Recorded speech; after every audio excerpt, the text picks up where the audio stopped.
But before I begin to look to the several things that I have jotted, let me first of all say to us, anybody coming after Buhari in 2023 must understand clearly that he is not on a rescue mission. He cannot repair the damage. The damage that Buhari has done, and it's not just Buhari, it's easy to mention Buhari by name. But Buhari has done a good job of clarification. He has made it easier for the issues to be properly discerned, and therefore, perhaps, for the first time in a long time, properly addressed. But if anybody is thinking repair or reparation after Buhari, the person has already missed the boat. And any Nigerian who is thinking along those lines, I'm sorry to say, it will require at least 2 generations to undo the damage that Muhammadu Buhari and this ruining class has already done to Nigeria. There is nothing unique about them. The system is designed to produce exactly what it has produced. And Buhari is merely the denouement of the long chain of crazy loonies who have ruled Nigeria without vision. So, when my dear brother, I'm happy he confessed that he's not a lawyer, when he would presume to think that there isn't much if we would dare to build on top of our constitution, I will say this to you, my brother. The totality of the problem Nigeria has today, if we might call our constitution a mother, it is the tree of impunity from which each and every one of the Nigerian evil is fed. My mind is all over the place this afternoon. It's all over the place because usually before I speak to any issue, I spend a long time cogitating, just mulling the issue, thinking it through, so that by the time I'm speaking, because I tend to speak with a lot of finality, but that is also because I have given a lot of thought to what I will open my mouth to say. So let me say this to you. Number one, I am not of the left. He is aware of that, and so is Baba Komolafe. I'm a raving capitalist. I have no affinity whatsoever with poverty. Correct. And I do not for 1 second believe that what you have in Nigeria today, don't worry, I don't believe that what you have in Nigeria today is capitalism. What you have in Nigeria today has nothing to do with capital. It is slave trade, simply simple. Let's be clear about that. Capitalism is not a Nigerian construct. Capitalism is essentially the construct of the West. But in constructing capitalism, the first lesson the West understood was the need to create a middle class, a buffer between the feudal class, which was what was always in existence in the West, and the peasantry. So you created the middle class. But in creating the middle class, you also created several layers of illusions that propelled society, and then you provided social safety nets. You don't have any of that in Nigeria. So to be talking capitalism in Nigeria is actually fraudulent. Nigeria is not a capitalist society, so let us forget all the togas and the slangs and the ideologies behind which we hide what is essentially a slave system. Let us be clear. I was born not to a rich man, not to a member of the middle class. My father was a clerical officer in the civil service.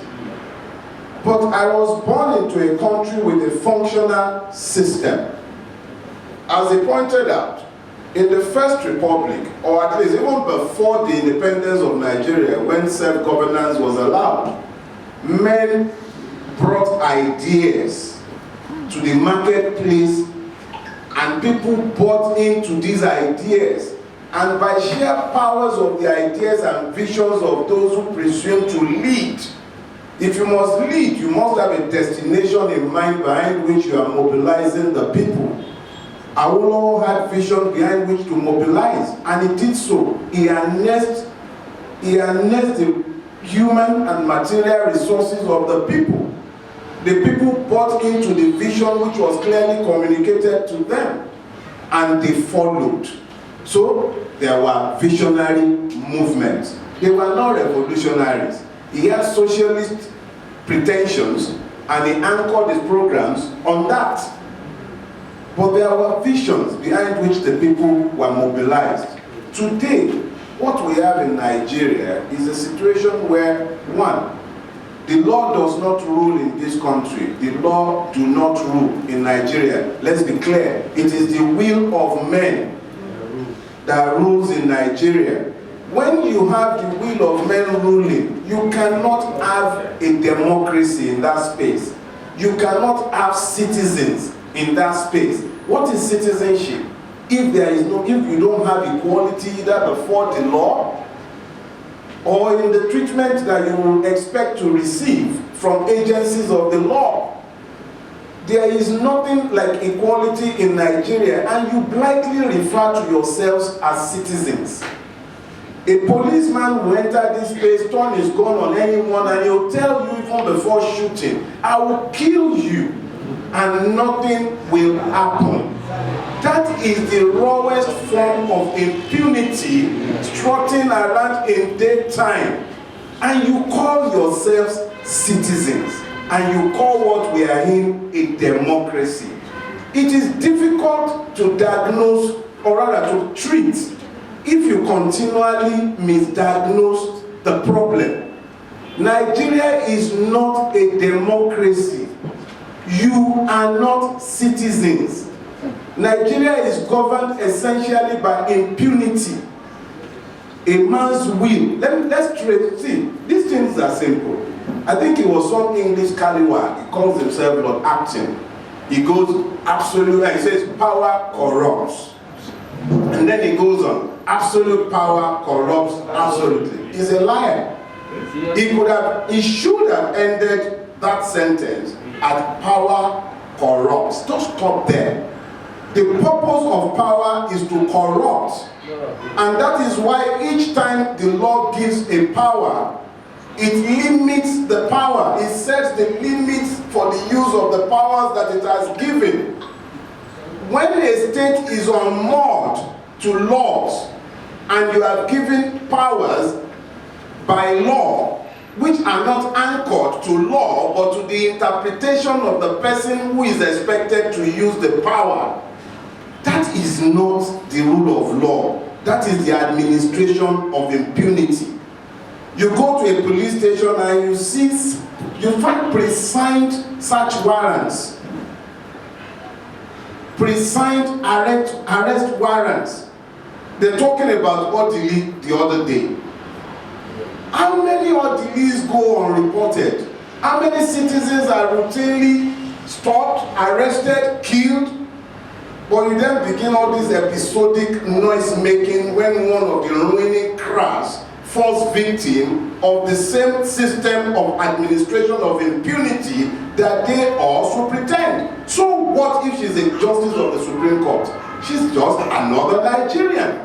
What happened to her happens to all of us. So having laid these foundations, because first thing first, we must understand if we must treat our ailments correctly.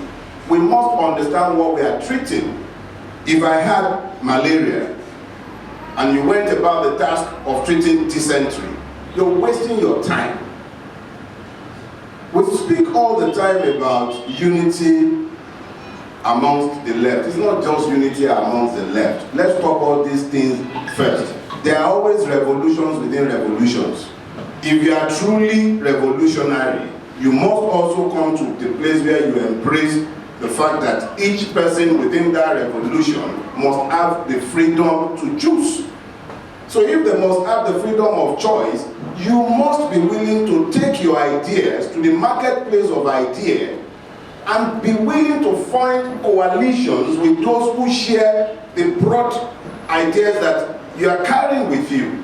You don't have to be a socialist before you understand the fact that Nigeria cannot mine oil out of its problems. Our economic problems can only be resolved when we've managed to harness our human resources, which we are wasting daily. In fact, the most egregious of the waste it's not even the killings. You see human beings stuck in traffic. I spent 3 hours to get here. But that's the norm. It's the norm. Our lives have been so devalued, and we are giving all sorts of platitudes to be debating amongst ourselves. So what's the way forward? Let me tell you what I think is the way forward. Until recently, everyone who has listened to my interventions, what I tend to tell people is, you can't vote your way out of this mess. I still maintain that position. We cannot vote our way out of this mess. But the next thing I'm going to say might surprise you. I'm going to say to you that if you truly love Nigeria at all, not Nigeria, there's nothing to love about this country right now, but if you love the idea of Nigeria, because that's all that remains of Nigeria, it's practically dead. All that is left of it is an idea. If you love the idea of Nigeria, find the grace to go and register to vote. And I'll explain myself. It's not contradictory. Just give me a little time. And I'm sorry, I know you are. So here is the thing. If you don't buy a ticket, you cannot win the lottery. There are two games in town if you must gain power. You're either going to be getting yourself guns, or you're going to be getting your ballot papers. The system has snookered us. Let's understand that. We've been snookered. In the corner into which we've been snookered, the only game that is left to us is the game of idea. We have to be willing to take these revolutionary ideas, which ordinarily will resonate with the people if we will get off our stupid high horses in the understanding that we can sit in our echo chambers and be speaking Dogon Turenchi, it won't change nothing. The system is actually happy with us speaking Dogon Turenchi. They're happy if we abuse them. They're happy when we have our solidarity walks. They have no problem with that. They don't fear all of that. Let me show you something. I think about a month ago, the miscreant in Lagos State issued an invitation, come and walk in Yari. The question I asked myself was this: why would this guy be asking us to come and walk? So I started questioning myself, and I came up with the answer. The election cycle is here. You are disturbing them by talking about NSAS, by talking about Lekki massacre. You are disturbing them. You are spoiling business for them. It's business. It's the slave market. You are the commodities in that market, and you are spoiling the market by continuing to talk about the murder of innocent people at Lekki Toll Gate. So at this point, what would they then do? Let's crystallize the issue. Crystallize it, call out those troublemakers, turn it into a slanging match, and then we can move on and start selling our products. It's February 2023, 14 months from now. So they want to get into election cycle mode, and you are stopping them from doing that. They had calculated that after all your Dogon Turenchi, after all your abuse, after the going, what is next? Nothing. They know that's all you do. So they have calculated that when the election time comes, they will mobilize the usual armadillos that they have stacked. They have weaponized poverty sufficiently, so they would move the armadillos into the system to go and vote. And then we, as fringe elements, will continue making noise, painting utopia, and talking about Marxism and Engels and all the stupid dead philosophers who have no bearing or anything to do with our struggles. They were talking about class struggles in their place. We are essentially enslaved in Nigeria. Tell yourself the truth. What kind of citizen has the kind of police that turns guns? Do you know the meaning of a policeman? A law enforcement officer. Law enforcement. In the absence of laws to enforce, we have been cursed with a most rapacious, venal, and murderous police force. And then Nigerians got together and they said, NSAS. You were focusing on the fruit. You were not looking at the tree. The mother of SARS got pissed off with all of you and murdered a few. So what's the way forward? Get up, go register to vote. The issue of who are we voting for, I'm sure by the time we keep talking to ourselves, we cannot be so stupid that we cannot find alternatives to PDP and APC, that we cannot amongst ourselves as Nigerians coalesce around issues. Somebody said we are divided by ethno-religious sentiment. Yes, we would be divided by ethno-religious sentiment. But who has attempted to unite us with purpose? If you don't have purpose behind which to unite people, they will never unite. Because these people have consciously and systematically elected to divide Nigerians. The Constitution enforces the division. It enforces the inequities. The Constitution has prescribed that a child from a part of the country is constitutionally disadvantaged. That is the Constitution. And that Constitution is a fraud. No matter what anybody has to say, you cannot build on a fraud. So the way forward, go register to vote. The street is difficult to mobilize in a tyranny pretending to be a democracy. But you can mobilize the street by mobilizing the electorate.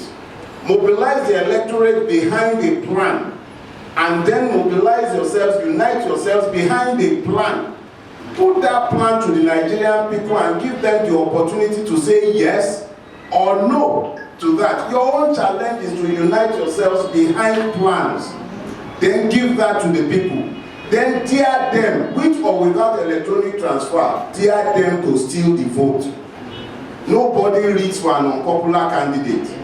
Dare them to steal the vote. You don't need to be afraid of the hard work of convincing people. If you are convinced about the genuineness of your ideas, go out there and market your ideas to the people.